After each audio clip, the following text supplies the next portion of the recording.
Students, welcome back to HU+ academy.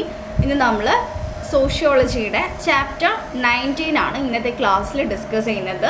Chapter name socialisation as a process of learning അഥവാ സാമൂഹ്യവൽക്കരണം ഒരു പഠന പ്രക്രിയ എന്ന നിലയിൽ എന്ന് പറയുന്ന ചാപ്റ്ററാണ് നമ്മൾ ഇന്നത്തെ ക്ലാസ്സിൽ ഡിസ്കസ് ചെയ്യുന്നത്. അപ്പോൾ ഈ ഒരു ചാപ്റ്ററിൽ നമുക്ക് പഠിക്കാനുള്ളത് എന്താണ് സോഷ്യലൈസേഷൻ അഥവാ എന്താണ് സാമൂഹ്യവൽക്കരണത്തിൻ്റെ ആ ഒരു മീനിങ് ആൻഡ് കോൺസെപ്റ്റ് എന്താണെന്ന് നോക്കാനുണ്ട്. അതുപോലെ തന്നെ സാമൂഹ്യവൽക്കരണത്തിൻ്റെ സ്റ്റേജസ് എന്തൊക്കെയാണെന്ന് മനസ്സിലാക്കാനുണ്ട്. അതുപോലെ ഈ ഒരു നമ്മുടെ സോഷ്യലൈസേഷൻ്റെ ഏജൻസ് ആരൊക്കെയാണ് നമ്മുടെ സോഷ്യലൈസേഷൻ്റെ ഏജൻസ് ആയിട്ട് വരുന്ന ആളുകൾ, അതുപോലെ നമ്മുടെ സോഷ്യലൈസേഷൻ എങ്ങനെയാണ് ഒരു പേഴ്സണാലിറ്റി ഡെവലപ്മെൻറ്റിന് വേണ്ടിയിട്ട് നമ്മുടെ വ്യക്തിത്വ വികസനത്തിന് വേണ്ടിയിട്ട് സാമൂഹ്യവൽക്കരണത്തിൻ്റെ കടമകൾ എന്തെല്ലാം എന്നൊക്കെയാണ് നമുക്ക് ഈ ഒരു ചാപ്റ്ററിൽ ഡിസ്കസ് ചെയ്യാനുള്ളത്. ഓക്കെ, നമുക്ക് ചാപ്റ്ററിലോട്ട് കടക്കാം.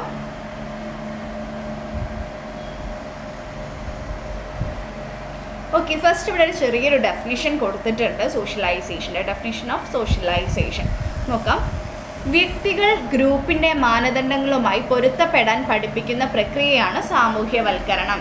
ഓക്കെ, എന്താണ് സാമൂഹ്യവൽക്കരണം എന്നതുകൊണ്ട് എന്താണ് ഉദ്ദേശിക്കുന്നത് നോക്കാം. അപ്പോൾ നമുക്കറിയാം, ഒരു കുട്ടി ജനിച്ചതിന് ശേഷം ആ കുട്ടി വളർന്ന് വലുതായിട്ട് സമൂഹത്തിൽ ഒരു പൗരനായിട്ട് മാറുന്നു എന്നറിയാം അല്ലേ. നമ്മളെല്ലാവരും ഈ ഒരു സ്റ്റേജിലൂടെ കടന്നു വരുന്നവരാണ്. ഓക്കെ, അപ്പോൾ ഈ ഒരു മാറ്റത്തിനെയാണ് നമ്മൾ സാമൂഹ്യവൽക്കരണം എന്ന് പറയുന്നത്.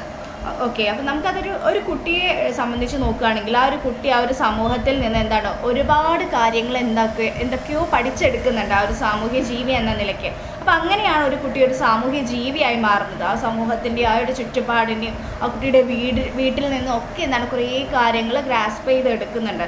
അങ്ങനെ നമ്മുടെ ചുറ്റുപാടുകളിൽ നിന്നൊക്കെ ലഭിക്കുന്ന വിവരങ്ങളെ നമ്മൾ ഗ്രാസ്പ് ചെയ്ത് എടുക്കുന്നതിനെയാണ് നമ്മൾ സാമൂഹ്യവൽക്കരണം എന്ന് പറയാം.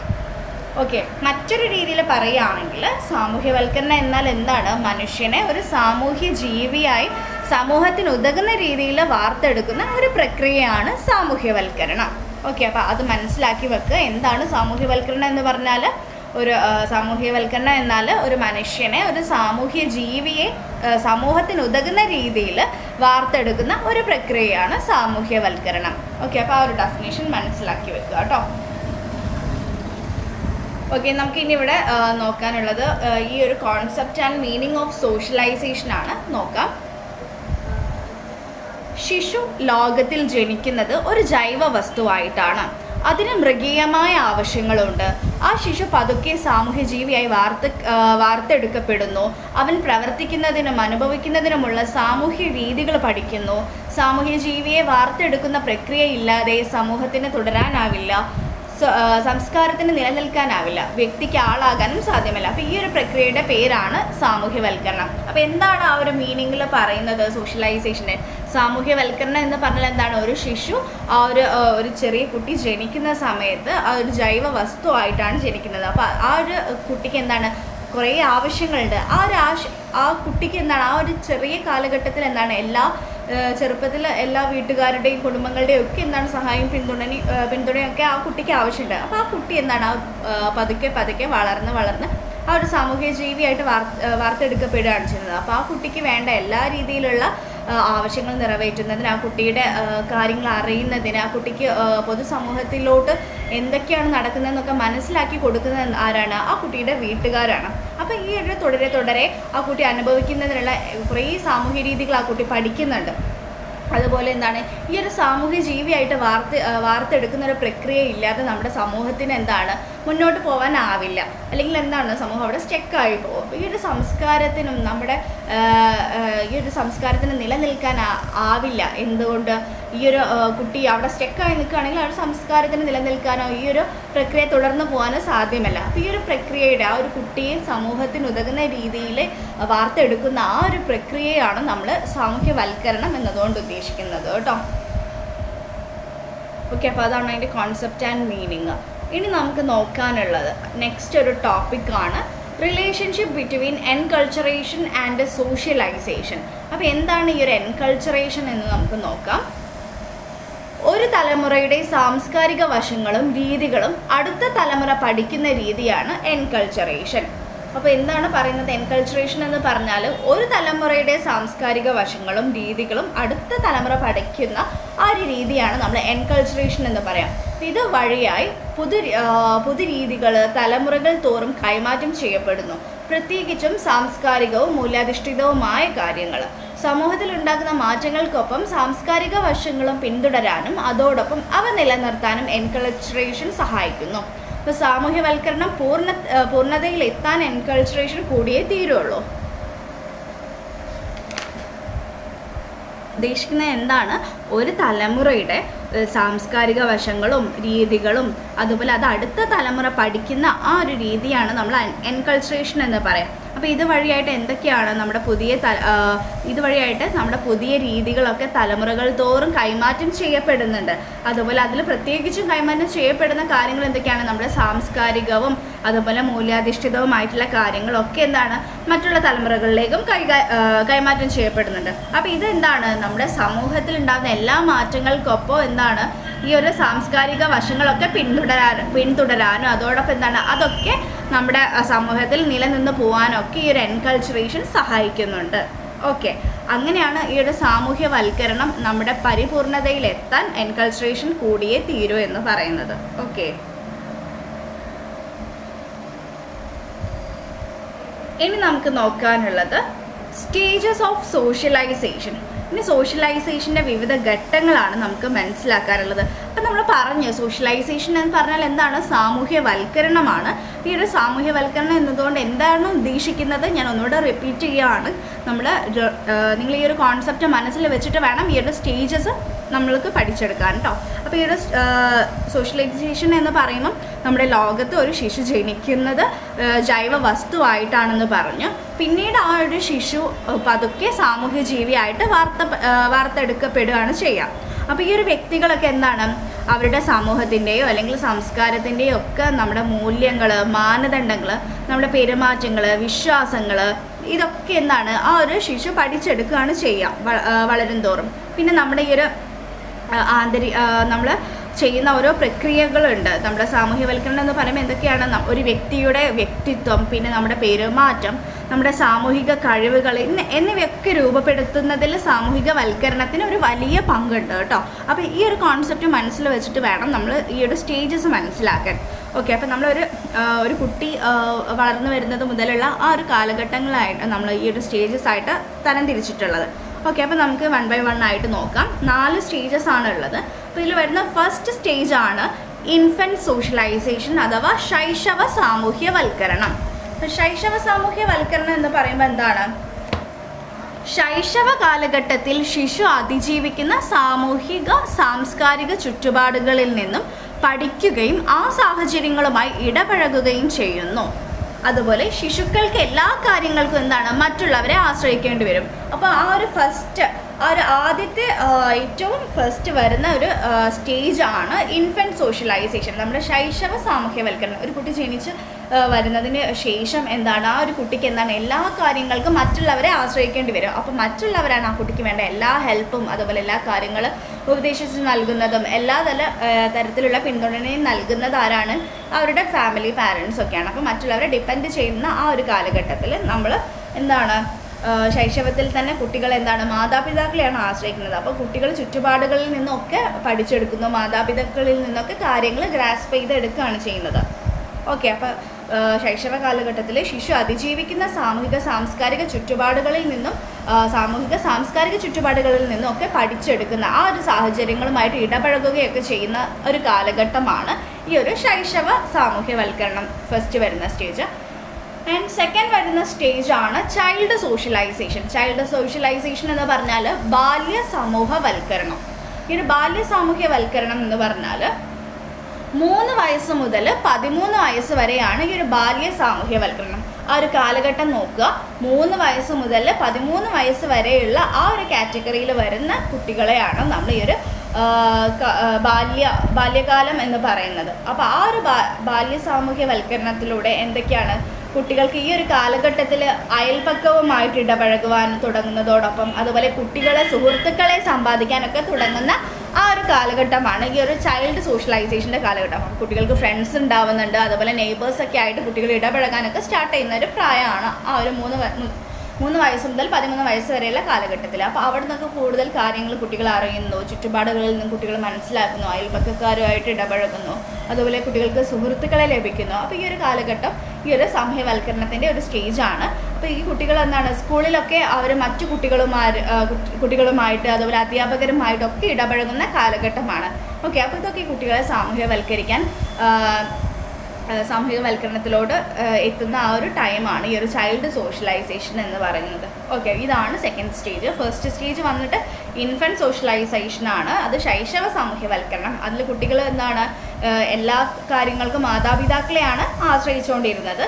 രണ്ടാമത്തെ കാലഘട്ടം എന്ന് പറയുന്നത് ചൈൽഡ് സോഷ്യലൈസേഷനാണ്. 3 വയസ്സ് മുതൽ 13 വയസ്സ് വരെയുള്ളതാണ്. ആ ഒരു കാറ്റഗറീനെയാണ് നമ്മൾ ബാല്യ സാമൂഹ്യവൽക്കരണം എന്ന് പറയാം. ഇതിൽ കുട്ടികൾ എന്താണ് സ്കൂളിൽ പോകാൻ തുടങ്ങുന്നു, അതുപോലെ സ്കൂളിൽ അധ്യാപകരുമായിട്ടും കുട്ടികൾ ഫ്രണ്ട്സിനെ സമ്പാദിക്കാൻ തുടങ്ങുന്നു, അയൽപക്കക്കാരുമായിട്ടൊക്കെ ഇടപഴകാനൊക്കെ തുടങ്ങുന്ന ഒരു സാഹചര്യം. അപ്പോൾ അങ്ങനെ കുട്ടികൾ എന്താണ് ഈ ഒരു സാമൂഹ്യവൽക്കരണം എന്ന നമ്മളെ മനുഷ്യനെ ഒരു സാമൂഹ്യ ജീവിയായിട്ട് സമൂഹത്തിൽ ഉതകുന്ന രീതിയിലേക്ക് വാർത്തെടുത്തുകൊണ്ടിരിക്കുന്ന ആ ഒരു കാലഘട്ടമാണിത്. ഓക്കെ, നെക്സ്റ്റ് സ്റ്റേജ് എന്താണെന്ന് നോക്കാം. അഡൾസൻറ്റ് സോഷ്യലൈസേഷൻ അഥവാ കൗമാര സാമൂഹ്യവൽക്കരണം. ഈ ഒരു കൗമാര സാമൂഹ്യവൽക്കരണം എന്ന് പറയുന്നത് ഒരു കുട്ടികളുടെ ഇടയിൽ കുറച്ച് വളരെ പിരിമുറുക്കത്തിൻ്റെ ഒരു കാലഘട്ടമാണ് ഈ ഒരു അഡൾസൻറ്റ് സോഷ്യലൈസേഷൻ എന്ന് പറയുമ്പോൾ. ഈ ഒരു വയസ്സ് എന്ന് പറയുന്നത് എന്താണ്, കുട്ടികളിങ്ങനെ 13 മുതൽ 19 വയസ്സ് വരെയുള്ള പ്രായക്കാരാണ് ഈ ഒരു കൗമാര കാലഘട്ടത്തിലൂടെ കടന്നു പോകുന്നത്. അപ്പോൾ ഈ ഒരു കുട്ടിയിൽ നിന്ന് എന്താണ് ഭയങ്കര ഏറ്റവും ശക്തമായിട്ടുള്ള എതിർപ്പുകൾ ഉണ്ടാകുന്ന കാലഘട്ടമാണ്. ഇപ്പോൾ ഒരു വീട്ടിലൊക്കെ ആണെങ്കിൽ കുട്ടികൾ എന്താണ് പാരൻസായിട്ടൊക്കെ നല്ല കച്ചറ ഉണ്ടാക്കുന്ന ഒരു ടൈമൊക്കെയാണ് ഈ ഒരു അഡൾസൻസ് പീരീഡ് എന്ന് പറയുന്നത്. അപ്പോൾ ഈ ഒരു പിരിമുറുക്കത്തിൻ്റെ കാലഘട്ടമാണിത്. അതുപോലെ എന്താണ് കൗമാര കാലഘട്ടത്തിൽ നിന്നും കുട്ടി സമപ്രായക്കാരുമായിട്ട് വലിയ സ്വാധീനത്തിന് വിധേയമാകുന്നു.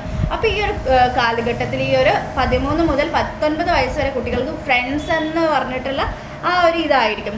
ഫ്രണ്ട്സിൻ്റെ ഒരു ഇൻഫ്ലുവൻസ് ഭയങ്കരമായിരിക്കും അവരുടെ ലൈഫിൽ. അപ്പോൾ ഫ്രണ്ട്സ് പറയുന്നതിനാണ് ഫാമിലി പറയുന്നതിനേക്കാൾ കൂടുതൽ ഇമ്പോർട്ടൻസ് കൊടുക്കുക. ഫ്രണ്ട്സായിട്ട് കുറേ കാര്യങ്ങൾ ഡിസ്കസ് ചെയ്യുന്നതും ഒക്കെയുള്ളൊരു കാലഘട്ടമാണ്. അപ്പോൾ ഇതൊരു വ്യക്തിയുടെ ജീവിതത്തിലെ 3ാമത്തെ സാമൂഹ്യവൽക്കരണത്തിൻ്റെ ഘട്ടമാണ് ഈ ഒരു അഡൾസൻറ്റ് സോഷ്യലൈസേഷൻ അഥവാ കൗമാര സാമൂഹ്യവൽക്കരണം. ആ ഒരു ഏജ് എപ്പോഴാണ് 13 മുതൽ 19 വയസ്സ് വരെ. അപ്പോൾ ആ കുട്ടികൾ എന്താണ് ഫ്രണ്ട്സുമായിട്ട് ഇടപഴകുന്നു, അവർ കൂടുതൽ കാര്യങ്ങൾ ഷെയർ ചെയ്യുന്നു. അത്തരത്തിലുള്ള ആ ഒരു സാമൂഹ്യവൽക്കരണമാണ് അവിടെ നടക്കുന്നത്. ഇനി നമുക്ക് നോക്കാനുള്ള 4th സ്റ്റേജ് എന്ന് പറയുന്നത് അഡൾട്ട് സോഷ്യലൈസേഷൻ അല്ലെങ്കിൽ യൗവന സാമൂഹ്യവൽക്കരണം. യൗവന സാമൂഹ്യവൽക്കരണത്തിൽ എന്താ പറയുന്നത്, യൗവന സാമൂഹ്യവൽക്കരണ കാലഘട്ടത്തിൽ ഒരു വ്യക്തി പുതിയ റോളുകൾ, മാനദണ്ഡങ്ങൾ, മൂല്യങ്ങൾ എന്നിവ രൂപപ്പെടുത്തുന്നു. അപ്പോൾ ഈ ഒരു യൗവനം എന്ന് പറയുമ്പോൾ എന്താണ് അഡൾട്ടാണ്. അപ്പോൾ അഡൾട്ട് സോഷ്യലൈസേഷൻ എന്ന് പറയുമ്പോൾ ആ ഒരു വ്യക്തിക്ക് എന്താണ് സ്വന്തമായിട്ടുള്ളൊരു ഐഡൻറ്റിറ്റി വരുന്നൊരു കാലഘട്ടമാണ്. അതുപോലെ എന്താണ് ആ ഒരു യൗവന കാലഘട്ടത്തിൽ ഒരു വ്യക്തി പുതിയ മാനദണ്ഡങ്ങൾ, പുതിയ മൂല്യങ്ങൾ ഇതിനെയൊക്കെ രൂപപ്പെടുത്തുന്നു, പുതിയ റോളുകൾ ഏർപ്പെടുത്തുന്നു. ആ ഒരു ടൈമാണ് ഈ ഒരു അഡൾട്ട് സോഷ്യലൈസേഷൻ എന്ന് പറയുന്നത് കേട്ടോ.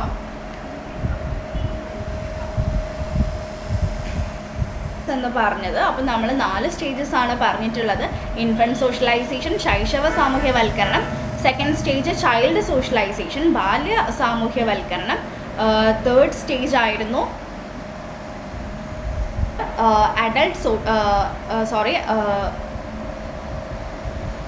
പിന്നെ 4th സ്റ്റേജ് ആയിരുന്നു അഡൾട്ട് സോഷ്യലൈസേഷൻ കേട്ടോ. അപ്പോൾ ഈ ഒരു 4 സ്റ്റേജസ് ആണ് നമ്മൾ പറഞ്ഞിട്ടുള്ളത്. ഇനി നമുക്ക് നെക്സ്റ്റ് ടോപ്പിക്കിലോട്ട് പോവാം. ഏജൻസ് ഓഫ് സോഷ്യലൈസേഷൻ്റെ ഏജൻസുകൾ ആരൊക്കെയാണെന്നാണ് ഇനി നമുക്ക് മനസ്സിലാക്കാനുള്ളത്.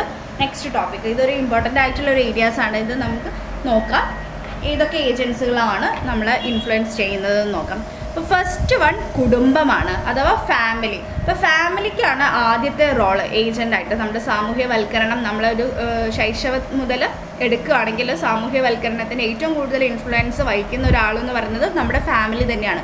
ആ ഒരു കുട്ടിക്ക് വേണ്ട എല്ലാ രീതിയിലുള്ള ഉപാധികളും അതുപോലെ എല്ലാ രീതിയിലുള്ള ആശയവിനിമയത്തിനാണെങ്കിലും ആ കുട്ടിക്ക് ഡെവലപ്പ് ചെയ്യാൻ വേണ്ടിയിട്ടുള്ള എല്ലാ സാഹചര്യങ്ങളും ഒരുക്കുന്നത് നമ്മുടെ ഫാമിലിയാണ്. ഫാമിലിയാണ് നമ്മളെ ആദ്യം തന്നെ ഒരു സമൂഹത്തിലേക്ക് ഇറക്കാൻ വേണ്ടിയിട്ടുള്ളതും അവരുടെ സമൂഹത്തിൽ എങ്ങനെ ജീവിക്കണം എന്നുള്ളതും ഒക്കെ പഠിപ്പിച്ചു തരുന്നത് നമ്മുടെ ഫാമിലിയാണ്. ഓക്കെ, അപ്പം നമുക്ക് നോക്കാം. ഇവിടെ കൊടുത്തിട്ടുള്ളത് സാമൂഹ്യവൽക്കരണ പ്രക്രിയയിൽ ഏറ്റവും വലിയ പങ്ക് വഹിക്കുന്നത് കുടുംബമാണ്. സാമൂഹ്യവൽക്കരണ പ്രക്രിയ കുടുംബത്തിൽ നിന്ന് തുടങ്ങുന്നു. അമ്മയാണ് കുട്ടിയെ സാമൂഹ്യവൽക്കരിക്കുന്ന ആദ്യത്തെ പ്രതിനിധി. മാതാപിതാക്കൾ ശിശുവിനെ അവൻ അല്ലെങ്കിൽ അവൾ പ്രതിനിധാനം ചെയ്യുന്ന ഗണത്തിൻ്റെ സംസ്കാരം പഠിപ്പിക്കുന്നു. ശിശു ആദ്യം ആർജിക്കുന്ന സംസ്കാരം അതാണ്. ഒരു വ്യക്തി ജീവിതകാലം മുഴുവൻ കുടുംബത്തിൻ്റെ പ്രത്യക്ഷമോ പരോക്ഷമോ ആയ സ്വാധീനത്തിന് വിധേയമാണ്. അവനെ നയിക്കുന്നതും നിയന്ത്രിക്കുന്നതും കുടുംബമാണ്. കുടുംബം അവനെ സാമൂഹ്യജീവിയാക്കി മാറ്റുന്നു. കുടുംബവും പരിസരവുമാണ് ഒരു കുട്ടിയെ സാമൂഹ്യവൽക്കരണ പ്രക്രിയയിൽ സഹായിക്കുന്നത്. ഓക്കെ, അപ്പോൾ നമ്മളിവിടെ കുറച്ച് പോയിന്റ്സ് പറഞ്ഞു. ഇത് പോയിന്റ് വൈസ് ആയിട്ട് നിങ്ങൾ ഓർത്ത് വെക്കുക. അപ്പം കുടുംബം എന്ന് പറയുന്നതാണ് ഏറ്റവും ഇമ്പോർട്ടൻ്റ് ആയിട്ട് ഒരു കുട്ടി എന്ന നിലയ്ക്ക് ഏറ്റവും സാമൂഹ്യവൽക്കരണ പ്രക്രിയയിലെ ഏറ്റവും വലിയ പങ്ക് വഹിക്കുന്ന ഒന്നാണ് എന്ത്, കുടുംബം എന്ന് പറഞ്ഞു. പിന്നെ എന്ത് പറഞ്ഞു, സാമൂഹ്യവൽക്കരണ പ്രക്രിയ കുടുംബത്തിൽ നിന്നാണ് തുടങ്ങുന്നതെന്ന് പറഞ്ഞു. പിന്നെ പറഞ്ഞ എന്താണ്, അമ്മയാണ് ഒരു കുട്ടിയെ സാമൂഹ്യവൽക്കരണ പ്രക്രിയയുടെ ആദ്യത്തെ പ്രതിനിധി. ആരാണ്? ഒരു കുട്ടിയുടെ അമ്മ. പിന്നെന്താ പറഞ്ഞത്, പിന്നെ മാതാപിതാക്കളാണ് കുട്ടികളെ അവരുടെ ഗണത്തിൻ്റെ സംസ്കാരം പഠിപ്പിക്കുന്നത്. അപ്പം ആ ഒരു ഗ്രൂപ്പ്, ആ ഒരു ഫാമിലി ഏത് കമ്മ്യൂണിറ്റിയിൽ വരുന്നു, അല്ലെങ്കിൽ അവരുടെ വിശ്വാസം എന്താണ്, അപ്പോൾ ആ ഒരു നോളജ് ഫസ്റ്റ് കൊടുക്കുന്ന ആ ഒരു കുട്ടിയുടെ സംസ്കാരം, ആ ഒരു മാതാപിതാക്കളെ എന്ത് ബിലീഫിനെയാണോ എന്താണ് ആശ്രയിക്കുന്നത് അതിൻ്റെ ഒരു കൾച്ചർ പഠിപ്പിച്ച് കൊടുക്കുന്നത് ആ ഒരു ഫാമിലി ആയിരിക്കും. പിന്നെ എന്താണ്, ഒരു കുട്ടിയെ നയിക്കുന്നതും അതുപോലെ ആ കുട്ടിയെ നിയന്ത്രിക്കുന്നതും ചെയ്യുന്നതൊക്കെ ആരാണ്? കുടുംബമാണ്. പിന്നെ ഒരു കുടുംബം കുട്ടിയെ സാമൂഹ്യജീവിയാക്കി മാറ്റുന്നതിന് വലിയൊരു പങ്ക് വഹിക്കുന്നുണ്ട്. ഓക്കെ, അപ്പോൾ ഫസ്റ്റ് ഏജൻറ്റ് കുടുംബമാണ്. ഓക്കെ, ഇത് നിങ്ങൾ തറവായിട്ട് മനസ്സിലാക്കി വെക്കണം കേട്ടോ. ഓക്കെ, നെക്സ്റ്റ് കാറ്റഗറി എന്ന് പറയുന്നത് സമപ്രായക്കാരാണ്. അപ്പോൾ സമപ്രായക്കാർ അല്ലെങ്കിൽ പിയർ ഗ്രൂപ്പ്സ് എന്ന് പറഞ്ഞാൽ സ്കൂളിലും കളിക്കളത്തിലും തെരുവിലും ഒപ്പമുള്ളവരാണ് കൂട്ടുകാർ അഥവാ സമപ്രായക്കാർ എന്നതുകൊണ്ട് അർത്ഥമാക്കുന്നത്. അപ്പോൾ ഒരാൾ മുതിർന്നവരിൽ നിന്ന് പഠിക്കുന്നതിലേറെ സമപ്രായക്കാരിൽ നിന്നാണ് പഠിക്കുന്നത്. ഓക്കെ, അപ്പോൾ പിയർ ഗ്രൂപ്പ്സ് എന്ന് പറഞ്ഞാൽ എന്താണ്? നമ്മൾ സ്കൂളിലും അതുപോലെ നമ്മൾ പ്ലേ ഗ്രൗണ്ട്സിലും സ്ട്രീറ്റിലും ഒക്കെ നമ്മളെ കൂടെയുള്ള ആളുകളാണ് നമ്മുടെ കൂട്ടുകാർ അല്ലെങ്കിൽ സമപ്രായക്കാർ എന്ന് പറയുന്നത്. അപ്പോൾ ഒരു വ്യക്തിയെ സാമൂഹ്യവൽക്കരിക്കപ്പെടുന്നതിൽ വലിയ സ്വാധീനം ആരാണ്? സുഹൃത്തുക്കൾക്കാണ് അല്ലെങ്കിൽ സമപ്രായക്കാർക്കാണ്. അവരാണ് ആ ഒരു വ്യക്തിയെ സാമൂഹ്യവൽക്കരണത്തിൽ കൂടുതൽ സ്വാധീനിക്കുന്നത്. പിന്നെന്താണ്, മുതിർന്നവരിൽ നിന്ന് നമ്മൾ പഠിക്കുന്നതിനേക്കാളും കൂടുതൽ നമ്മൾ ആരിൽ നിന്നാണ് പഠിക്കുന്നത്? നമ്മുടെ സമപ്രായക്കാരിൽ നിന്നാണ്. ഓക്കെ, അതാണ് രണ്ടാമത്തെ ഏജൻറ്റ് പിയർ ഗ്രൂപ്പ്സ്, സമപ്രായക്കാർ. ഇനി നമുക്ക് നോക്കാനുള്ളത് മൂന്നാമത്തെ ഏജൻ്റാണ് എഡ്യൂക്കേഷണൽ ഇൻസ്റ്റിറ്റ്യൂഷൻ. എഡ്യൂക്കേഷണൽ ഇൻസ്റ്റിറ്റ്യൂഷൻ്റെ ഒരു ഇൻഫ്ലുവൻസ് എന്താണെന്ന് നോക്കാം. സംസ്കാരം ഔപചാരികമായി സംക്രമിക്കപ്പെടുന്നതും ആർജിക്കപ്പെടുന്നതും വിദ്യാഭ്യാസ സ്ഥാപനങ്ങളിൽ നിന്നാണ്. അധ്യാപകരിൽ നിന്ന് കുട്ടി ആർജിക്കുന്ന ആശയങ്ങളും വൈദഗ്ധ്യങ്ങളും അവൻ അവളെ സമൂഹത്തിൽ പക്വതയുള്ള അംഗമാകാൻ സഹായിക്കുന്നു. സ്കൂളിലെ നിയമങ്ങളും മാനദണ്ഡങ്ങളും അനുസരിക്കാനും കുട്ടി പഠിക്കുന്നു. ഓക്കെ, അപ്പം മൂന്നാമത്തെ സ്ഥാപനമാണ് വിദ്യാഭ്യാസ സ്ഥാപനങ്ങൾ അഥവാ എഡ്യൂക്കേഷണൽ ഇൻസ്റ്റിറ്റ്യൂഷൻസ് എന്ന് പറഞ്ഞാൽ. അപ്പം നമുക്കറിയാം, ഒരു അധ്യാപകരിൽ നിന്നും കുട്ടി ആർജിക്കപ്പെടുന്ന ആശയങ്ങളൊക്കെ എന്താണ്? സാമൂഹ്യവൽക്കരണത്തിന് കാരണമാകുന്ന ആശയങ്ങളാണ് കുട്ടിയെ ഒരു അധ്യാപകരിൽ നിന്ന് ആർജിച്ചെടുക്കുന്നത്. അതുപോലെ എന്താണ്, സ്കൂളുകളിലെ നിയമങ്ങളും മാനദണ്ഡങ്ങളും ഒക്കെ അനുസരിക്കാനൊക്കെ കുട്ടി പഠിക്കുന്നുണ്ട് അവിടുന്ന്. പിന്നെ എന്താണ്, സാമൂഹ്യവൽക്കരണത്തിൻ്റെ മറ്റു പ്രധാനപ്പെട്ട ഒരു ഏജൻസി എന്ന നിലയിൽ വിദ്യാഭ്യാസത്തിനൊരു വലിയ റോളുണ്ട്. നമ്മൾ സ്കൂളിൽ നിന്നാണ് കൂടുതൽ കാര്യങ്ങൾ, നമ്മുടെ സമൂഹത്തിൽ എങ്ങനെ പെരുമാറണം എന്നുള്ള കാര്യങ്ങൾ, അതുപോലെ അധ്യാപകർ നമുക്ക് കുറേ കാര്യങ്ങൾ നമ്മൾ എങ്ങനെയൊക്കെ ആവണം എന്നുള്ള നമുക്ക് വേണ്ട ഓരോ കാര്യങ്ങളും ഒക്കെ നമുക്ക് പറഞ്ഞു തരുന്നത് നമ്മുടെ അധ്യാപകരാണ് അല്ലേ. നമ്മൾ എങ്ങനെ പെരുമാറണം, എങ്ങനെ മറ്റുള്ളവരെ സമീപിക്കണം, എങ്ങനെയൊക്കെയാണ് നമ്മുടെ സ്വഭാവ രൂപീകരണത്തിനുമൊക്കെ നമ്മൾ എത്ര നല്ല രീതിയിൽ പെരുമാറണം എന്നൊക്കെ നമ്മളെ സമൂഹത്തിൽ ഒരു ജീവിയായിട്ട് നമ്മൾ നിൽക്കുമ്പോൾ എങ്ങനെയൊക്കെയാണ് നമ്മൾ കൈകാര്യം ചെയ്യേണ്ടതെന്നൊക്കെ നമുക്ക് സ്കൂളിൽ നിന്നൊക്കെ നല്ല രീതിയിൽ അറിവ് ലഭിക്കുന്നുണ്ട്. ഓക്കെ, അപ്പോൾ ആ ഒരു സ്കൂളെന്ന് പറയുന്നത് അല്ലെങ്കിൽ ഒരു സാമൂഹ്യവൽക്കരണത്തിൻ്റെ ഒരു മറ്റൊരു പ്രധാനപ്പെട്ട ഒരു ഏജൻസി എന്ന് പറയുന്നത് വിദ്യാഭ്യാസ സ്ഥാപനമാണ്. ഓക്കെ,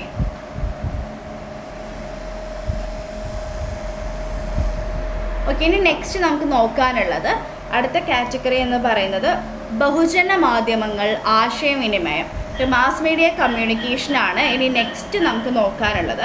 അപ്പം അതിലെന്തൊക്കെയാണ് പറയുന്നത് നോക്കാം.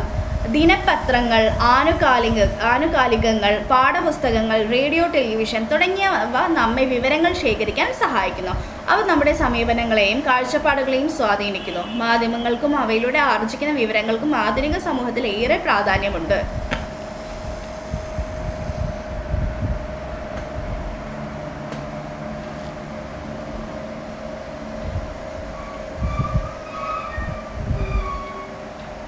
ചെയ്യുന്നത് ഈ ഒരു ദിനപത്രങ്ങൾ, അതുപോലെ ഈ ഒരു കറണ്ട് അഫെയർസ്, നമ്മുടെ പുസ്തകങ്ങൾ, പാഠപുസ്തകങ്ങൾ, നമ്മുടെ ടെലിവിഷൻ, റേഡിയോ, ഇതൊക്കെ നമുക്ക് എന്താണ് ഇൻഫർമേഷൻസ് തരുന്ന മാധ്യമങ്ങളാണ്. അപ്പോൾ ഇതൊക്കെ നമ്മളെന്താണ് കൂടുതൽ കുറച്ചുകൂടി വിവരമുള്ളവരാവാനും കൂടുതൽ നമ്മുടെ ചുറ്റുപാടിൽ നടക്കുന്ന കാര്യങ്ങളെ പറ്റി കൂടുതൽ അവെയർ ആവാനൊക്കെ സഹായിക്കുന്ന മാധ്യമങ്ങളാണ് ഈ ഒരു ദിനപത്രങ്ങളും അതുപോലെ നമ്മുടെ പാഠപുസ്തകങ്ങളും നമ്മുടെ റേഡിയോയും ഇൻ്റർനെറ്റും എല്ലാ കാര്യങ്ങളും. അപ്പോൾ ഇതൊക്കെ നമ്മൾ കൂടുതൽ അലേർട്ടായിരിക്കാനും കൂടുതൽ എല്ലാ കാര്യങ്ങളെ പറ്റിയിട്ടും ഒരു പൊതുവായ ധാരണ ഉണ്ടാവാനൊക്കെ സഹായിക്കുന്നുണ്ട്. അപ്പോൾ അതിൽ നിന്നൊക്കെ നമ്മുടെ സാമൂഹ്യവൽക്കരണം എന്ന് പറയുന്ന ആ ഒരു പ്രോസസ്സിലൂടെയാണ് നമ്മൾ ഇതിലൂടെയൊക്കെ കടന്നു പോകുന്നത്.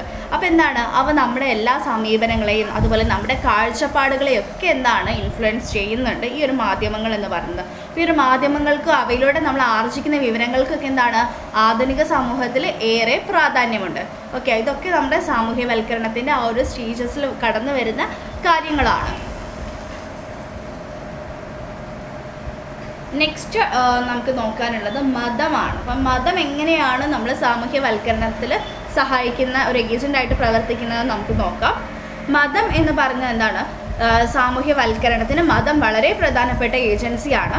മതം ശിശുവിൽ അറിയപ്പെടാത്തതിനെക്കുറിച്ച് ഭയം സൃഷ്ടിക്കുന്നു. ഈ ഭയം അവളെ ഒരു സവിശേഷ രീതിയിൽ പെരുമാറാൻ പഠിപ്പിക്കുന്നു.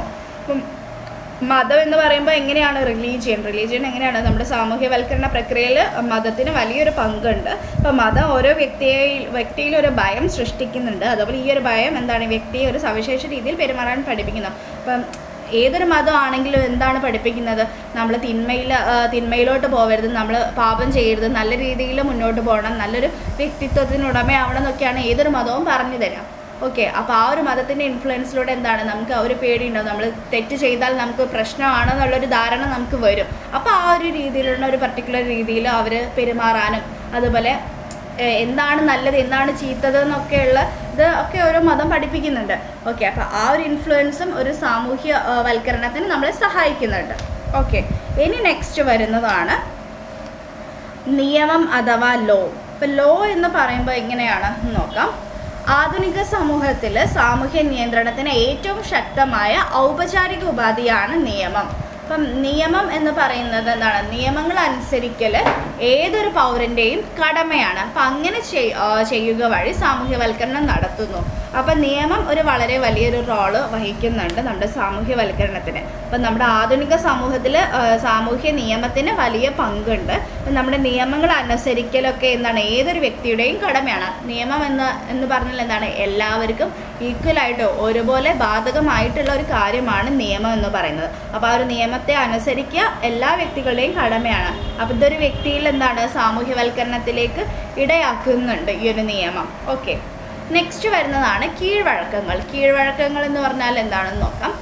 ദീർഘകാലമായിട്ട് നിലനിന്നു വരുന്ന സാമൂഹ്യ നിയമങ്ങളാണ് ആചാരങ്ങൾ. അപ്പോൾ ദീർഘകാലമായിട്ട് നിലനിന്നു വരുന്ന ഒരു സാമൂഹ്യ നിയമങ്ങളാണ് നമ്മുടെ ആചാരങ്ങൾ. അപ്പോൾ ഈ ഒരു ആചാരങ്ങൾ ലംഘിക്കുന്നത് മറ്റുള്ളവരുടെ ഇഷ്ടക്കേടിന് ഇടയാക്കുന്നുവെന്നും അത് കുടുംബത്തെയും പ്രതിസന്ധിയിലാക്കുന്നുവെന്നും കുട്ടികളെ പഠിപ്പിക്കുന്നു. അപ്പോൾ അങ്ങനെ സാമൂഹ്യവൽക്കരണം സാധ്യമാക്കുന്നു. അപ്പോൾ നമുക്ക് നമ്മുടെ ഈ ഒരു വളർന്നു വരുന്ന സാഹചര്യത്തിൽ നമുക്ക് കുറേ ആചാരാനുഷ്ഠാനങ്ങളും കാര്യങ്ങളൊക്കെ ഉണ്ടാവും. അപ്പോൾ ഇത് നമ്മൾ ദീർഘകാലമായിട്ട് സമൂഹത്തിൽ നിലനിന്ന് വരുന്ന ഒരു കീഴ്വഴക്കമാണ് ഈ ഒരു ആചാരങ്ങൾ. അപ്പോൾ ആ ഒരു ആചാരങ്ങൾ അത്തരം കീഴ്വഴക്കങ്ങളൊക്കെ നമ്മൾ ലംഘിക്കുന്നത് മറ്റുള്ളവരുടെ ഇഷ്ടക്കേടിലേക്ക് കാരണമാക്കുന്നൊക്കെ കുടുംബം നമ്മൾ പ്രതിസന്ധിയിലാകുന്നു എന്നൊക്കെ കുട്ടികളെ പഠിപ്പിക്കുന്നുണ്ട് ഇങ്ങനത്തെ ഈ ഒരു കീഴ്വഴക്കങ്ങൾ ആചാരങ്ങളൊക്കെ. അപ്പോൾ അതിലൂടെയൊക്കെ സാമൂഹ്യവൽക്കരണം നടക്കുന്നുണ്ട്. നമ്മൾ അങ്ങനെ ചെയ്യാൻ പാടില്ല, നമ്മൾ ഈ ഇത്തരത്തിൽ നീങ്ങണം, അങ്ങനെയൊക്കെ നമ്മൾ ആചാരങ്ങൾ കീഴ്വഴക്കങ്ങളൊക്കെ പഠിപ്പിക്കുന്നുണ്ട്. അപ്പോൾ നമ്മളത് ആ ഒരു കീഴ്വഴക്കത്തിനനുസരിച്ച് പെരുമാറിയിട്ടില്ലെങ്കിൽ അത് മറ്റുള്ളവർക്ക് ഇഷ്ടക്കേടാക്കുന്നതെന്നൊക്കെ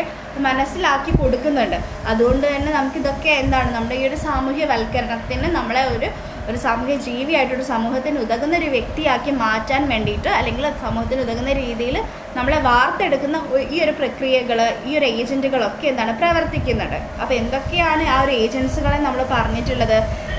കീഴ്വഴക്കങ്ങൾ പറഞ്ഞു, അതുപോലെ നിയമം പറഞ്ഞു, ലോ, അതുപോലെ നമ്മുടെ മതം, റിലീജിയൻ പറഞ്ഞു, പിന്നെ നമ്മുടെ ഈ ഒരു കമ്മ്യൂണിക്കേഷൻ, നമ്മുടെ മാസ് മീഡിയ കമ്മ്യൂണിക്കേഷൻ, നമ്മുടെ ബഹുജന മാധ്യമങ്ങളും ആശയവിനിമയവും, അതുപോലെ മറ്റൊരു ഏജൻറ്റുകൾ ആരൊക്കെയാണ്? സമപ്രായക്കാർ, നമ്മുടെ വിദ്യാഭ്യാസ സ്ഥാപനങ്ങൾ, നമ്മുടെ കുടുംബം, ഇതൊക്കെയാണ് ഈ ഒരു വേരിയസ് ഏജൻസീസ് ഓഫ് സോഷ്യലൈസേഷൻ എന്ന് പറയുന്നത്. നമ്മുടെ സാമൂഹ്യവൽക്കരണത്തിന് വിവിധ ഏജൻറ്റുകളാണ് ഇപ്പോൾ പറഞ്ഞിട്ടുള്ളത്. ഓക്കെ, ഇനി നമുക്ക് നോക്കാനുള്ള ലാസ്റ്റ് ടോപ്പിക്കാണ് role of socialisation in personality development of an individual. ഒരു വ്യക്തിയെ സംബന്ധിച്ചിട്ട് എങ്ങനെയായിരിക്കണം എന്നാണ് ഒരു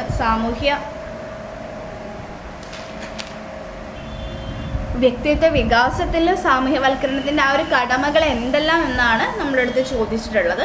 അപ്പം നോക്കാം. പ്രായപൂർത്തിയായ ഒരു വ്യക്തി വിവാഹം കഴിക്കുമ്പോൾ അയാളുടെ വ്യക്തിപരമായിട്ടുള്ള പെരുമാറ്റത്തിൽ പൊരുത്തപ്പെടലിൻ്റെ ഒരു പുതിയ പരമ്പര തന്നെ ആവശ്യമായി വരുന്നു. ദമ്പതികൾക്ക് അരോചകമായ അനുഭവങ്ങളിൽ കൂടി കടന്നു പോകേണ്ടി വന്നിരിക്കാം. പരസ്പരം പൊരുത്തപ്പെടുന്നതിൽ അവർ വിജയിക്കുന്നുവെങ്കിൽ ഇരുവർക്കും കൂടുതൽ സമൂഹവൽക്കരണം ഉണ്ടാകുന്നു.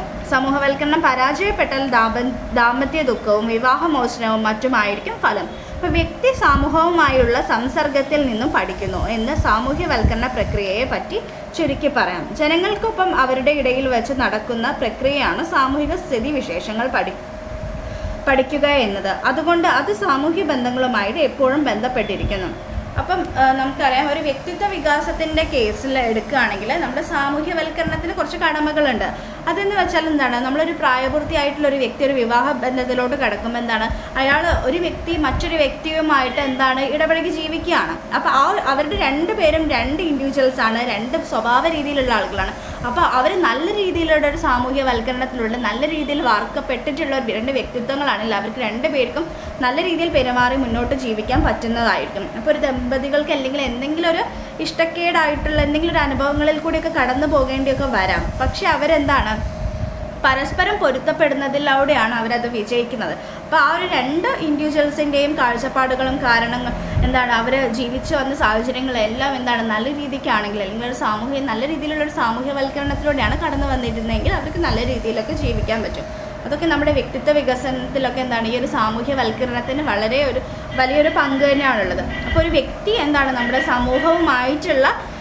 സമൂഹത്തിൽ നിന്ന് പഠിക്കുന്ന കുറേ സാമൂഹ്യവൽക്കരണ പ്രക്രിയകളുണ്ട്. അതൊക്കെ എന്താണ് അവർക്ക് അവരുടെ ലൈഫിലോ എന്താണ് ഇംപ്ലിമെൻറ്റ് ചെയ്യാവുന്ന കാര്യങ്ങളാണ്. അതുപോലെ നമ്മുടെ ജനങ്ങൾക്കൊപ്പം അവരുടെ ഇടയിലൊക്കെ വെച്ച് നടക്കുന്ന കുറേ പ്രക്രിയയാണ് ഈ ഒരു സാമൂഹിക സ്ഥിതിവിശേഷങ്ങൾ പഠിപ്പിക്കുന്നത് തന്നെ. അപ്പോൾ അതുകൊണ്ട് തന്നെ നമ്മുടെ സാമൂഹ്യ ബന്ധങ്ങളുമായിട്ട് എപ്പോഴും ബന്ധപ്പെട്ടിരിക്കുന്നു എന്ന് പറയാം. അപ്പോൾ നമ്മളൊരു വ്യക്തി എന്ന നിലയ്ക്ക് എന്താണ് നല്ല രീതിയിലുള്ള ഒരു പെരുമാറ്റത്തിന് ഉടമയാവുക, അല്ലെങ്കിൽ നല്ല രീതിയിലുള്ള കാര്യങ്ങൾ എല്ലാ രീതിയിലും നമ്മൾ ഡെവലപ്ഡ് ആണെങ്കിൽ തന്നെ എന്താണ് നമുക്ക് നല്ല ഈസി ആയിട്ട് നല്ലൊരു രീതിയിൽ നല്ലൊരു ഇൻഡിവിജ്വലായിട്ട് നമുക്ക് മുന്നോട്ട് പോകാൻ പറ്റും. ഓക്കെ, അപ്പോൾ അത് നമ്മുടെ പേഴ്സണാലിറ്റി ഡെവലപ്മെൻറ്റിന് ഈ ഒരു സോഷ്യലൈസേഷൻ എന്താണ് വളരെ അധികം ഇൻഫ്ലുവൻസ് നൽകുന്ന ഒരു കാര്യമാണ്, ഇൻഫ്ലുവൻസ് ചെലുത്തുന്നുണ്ട് ആ ഒരു കാര്യത്തിൽ, നമ്മുടെ ആ ഒരു പേഴ്സണാലിറ്റി ഡെവലപ്മെൻറ്റിൽ എല്ലാം. ഓക്കെ, അപ്പോൾ അത്രയാണ് നമ്മൾ ഇന്നത്തെ ക്ലാസ്സിൽ ഡിസ്കസ് ചെയ്തിട്ടുണ്ടായത്. അപ്പം ഈ ഒരു ചാപ്റ്ററിൽ നമുക്ക് പ്രതീക്ഷിക്കാവുന്ന ഒരു ഏരിയ എന്ന് പറയുന്നത് ഈ ഒരു എൻകൾച്ചറേഷൻ എന്താണെന്ന് നമ്മൾ പറഞ്ഞിരുന്നു. അതൊക്കെ ഷോർട്ടായിട്ട് നിങ്ങൾക്ക് ക്വസ്റ്റ്യൻസ് എക്സ്പെക്റ്റ് ചെയ്യാം. നമ്മുടെ സാംസ്കാരിക വശങ്ങൾ ഒരു തലമുറയിൽ നിന്ന് മറ്റൊരു തലമുറയിലേക്ക് അല്ലെങ്കിൽ അടുത്ത തലമുറയിലേക്ക് പഠിക്കുന്ന ആ ഒരു പ്രക്രിയയാണ് നമ്മുടെ എൻകൾച്ചറേഷൻ എന്ന് പറയുന്നത്. പിന്നെ നമ്മൾ പറഞ്ഞിട്ടുണ്ടായത് ആ ഒരു സ്റ്റേജസ് ഓഫ് സോഷ്യലൈസേഷനാണ്. പിന്നെ നമ്മൾ പറഞ്ഞത് എന്താണ് വാട്ട് ഇസ് സോഷ്യലൈസേഷൻ, ആ ഒരു സാമൂഹ്യവൽക്കരണത്തിൻ്റെ ആ ഒരു മീനിങ് അല്ലെങ്കിൽ ആ ഒരു കോൺസെപ്റ്റ് എന്താണെന്ന് പറഞ്ഞിരുന്നു. പിന്നെ നമ്മൾ ഏജൻസിനെയാണ് പറഞ്ഞിട്ടുള്ളത്, നമ്മുടെ സോഷ്യലൈസേഷൻ്റെ ഏജൻസുകൾ ആരൊക്കെയാണെന്ന് പറഞ്ഞു. അതുപോലെ ലാസ്റ്റ് നമ്മൾ പറഞ്ഞിട്ടുള്ളത് ഈ ഒരു സോഷ്യലൈസേഷൻ നമ്മൾ ആ ഒരു പേഴ്സണാലിറ്റി ഡെവലപ്മെൻറ്റിനെ ഒരു ഇൻഡിവിജ്വൽസിനെ എത്രത്തോളം സഹായിക്കുന്നു എന്നൊക്കെയാണ് നമ്മൾ ഈ ഒരു ചാപ്റ്ററിൽ ഡിസ്കസ് ചെയ്തിട്ടുള്ളത്. ഓക്കെ, അപ്പം നമ്മൾ ഇന്നത്തെ ക്ലാസ് ഇവിടെ വൈൻഡപ്പ് ചെയ്യാം. Thank you.